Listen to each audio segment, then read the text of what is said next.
మన రోడ్డు వాళ్ళు, మన మాదిరి ఎవరంటే మన ప్రభు అయిన యేసు క్రీస్తు.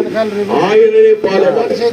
చాలా మంది ఈ కార్యక్రమాలు చేసిన తర్వాత చక్కగా పరిశుద్ధ పాటలు పాడిన తర్వాత, ఆరాధన అయిపోయిన తర్వాత, వాక్య పరిచయం అయిపోయిన తర్వాత వేరే పాటలు వేస్తున్నారు. అలాంటి సంస్కృతి మన సంఘాలలో పోవాలి. స్తోత్రం. పవిత్రమైన హృదయం కలిగి ఎవరైతే ఉంటారో వారిని ఖచ్చితంగా దేవుడు ఆశీర్వదిస్తాడు. స్తోత్రం. నిశ్చయముగా నిన్ను కూడా ఒక రోజే వలె, లేకపోతే బైబిల్ గ్రంథంలో ఉన్న పరిశుద్ధ స్త్రీల వలె దేవుడు ఆశీర్వదించాలని నేను మనసారా కోరుకుంటూ, నా ప్రార్థన చేస్తూ, అంత మాత్రమే కదా వాక్యాన్ని చెప్తూ, మిమ్మల్ని హెచ్చరిస్తూ, గద్దిస్తూ, అంత మాత్రమే కాదు ప్రేమతో ఈ మాటలు చెప్తున్నాం. ప్రేమేంద్ర బిడ్డరా, నువ్వు ఎప్పుడు వర్షిని ఎప్పుడు వాక్యం చదవాలి. ఎప్పుడు కూడా మందిరాన్ని మానకూడదు. మందిరంలో పరిచర్య ఉంటది.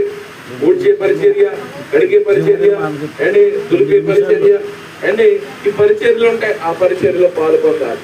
అంత మాత్రమే కాదు, దైవజనులు చెప్పిన మాటలు విని వాటిని హృదయంలో ఉంచుకుని దేవుని సన్నిధిలో దేవుణ్ణి గణపరిచేవారుగా ఉండాలి. పాటలు కొయర్లో కూడా ఉండాలి. పాటలు పాడాలి. అంత మాత్రమే కాదు, చాలా విషయాలు ఉన్నాయి. అన్నిటికంటే ప్రాముఖ్యంగా ప్రార్థన నేర్చుకోవాలి. స్తోత్రం. యవనస్తులు ఈ సమయంలోనే అమ్మ ప్రార్థన చేయమంటే కొంతమంది సిగ్గుపడుతూ ఉంటారు. ఒకవేళ నీకే మైకి ఇచ్చామనుకో ప్రార్థన చేయమంటే ప్రార్థన చేస్తావా? కొంతమంది ఉన్నారు, యవన పిల్లలు ఉన్నారు, చిన్న పిల్లలు. మా వాడు ఉన్నాడు, అందరికి తెలుసు, అర్పణ గారు, ఎస్ఐ గారు ఎలా అయితే ప్రార్థన చేస్తారో అలాగే ప్రార్థన చేస్తారు. స్తోత్రం. శాంతమ్మ గారు ఎలా ప్రార్థన చేస్తాడో అండ్ ప్రార్థన చేస్తారు, అలాగే ప్రార్థన చేస్తారు. ప్రియమైన బిడ్డలారా, పవిత్ర హృదయులు ఎవరైతే ప్రార్థన చేస్తారో వారితో పాటు ఉంటారు. నేను అనేది ఏంటంటే, ఇప్పటి నుంచే నీ భవిష్యత్తు కోసం ప్లాన్ చేసుకోవాలి.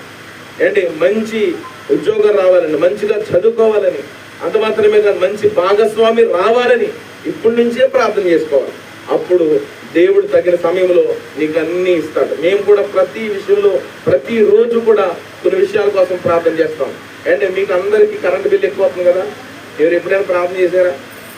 నేను ప్రార్థన చేస్తాను, కరెంటు బిల్లు తక్కువ రావాలి ప్రభువా అని ప్రార్థన చేస్తాను. అంత మాత్రమే కాదు, బండి ఫైనాన్స్ కట్టాలి ప్రభువా, పాలు బిల్లు అండ్ కేబుల్ బిల్లు లేదు, మాకు టీవీ లేదు. దేవుని స్తోత్రం. ఈ బిల్లులన్నింటి కోసం ప్రార్థన చేసుకోవాలి.